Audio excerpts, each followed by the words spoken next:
لن ينال الله لحومها ولا دماؤها ولكن يناله التقوى منكم। সবাইকে বলতে হবে কুরবানি দেওয়ার বিধানটা আমাদের জন্য আবশ্যক করেছেন কে? আল্লাহ আবশ্যক করেছেন। লক্ষ লক্ষ পশু কুরবানি হবে, কিন্তু তার থেকে একটা গোশত আল্লাহ নিবে না, আল্লাহর ফেরেশতারা নিবে না, রক্ত গোশত সব আমরাই খাচ্ছি। তাহলে এত বড় বিধানটা আল্লাহ পাক কেন দিলেন? মানুষের চিন্তা করা উচিত, মানুষ চিন্তা করে না।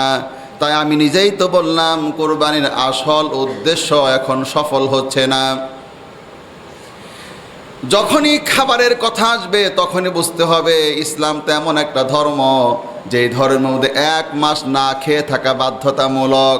আর আপনি চিন্তা করতে পারছেন নাকি মাত্র 2 মাস আগে আমরা না খেয়ে থাকলাম, 1 মাস 2.5 মাস পরে এক একটা গরু খাওয়ায় ফেলতেছে এক একটা মানুষকে। এর বিষয়ে কি অবশ্যই কোনো রহস্য নেই? ওই রহস্য মানুষগুলি চিন্তা করছে না, যুগের পরে যুগ এই জন্য এগুলো বের করতে পারছে না। এই আয়াতখানা পড়ার পরে আমার চিন্তায় যেন পরিবর্তন হয়ে গেল। সূরা হজের 37 নম্বর আয়াতটা পড়ার পরে লা ইয়ানালাল্লাহু লুহুমুহা ওয়ালা দিমাউহা ওয়ালাকিন ইয়ানালুহুত তাকওয়া মিনকুম। শুরুতে লান আসছে। লানের অর্থ কি? আরবিতে লানের অর্থ হলো কিছুতেই নয়, কিছুতেই পৌঁছাবে না, কোনো রকমের সিস্টেম নাই।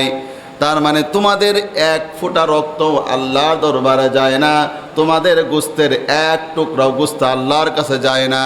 তাহলে মুসলমানগুলোকে এক একটা গরু খাসি খাওয়ায় ফেলতেছে, উট খাওয়ায় ফেলতেছে, মহিষ খাওয়ায় ফেলতেছে। এর বিষয়ে রহস্যটা কি?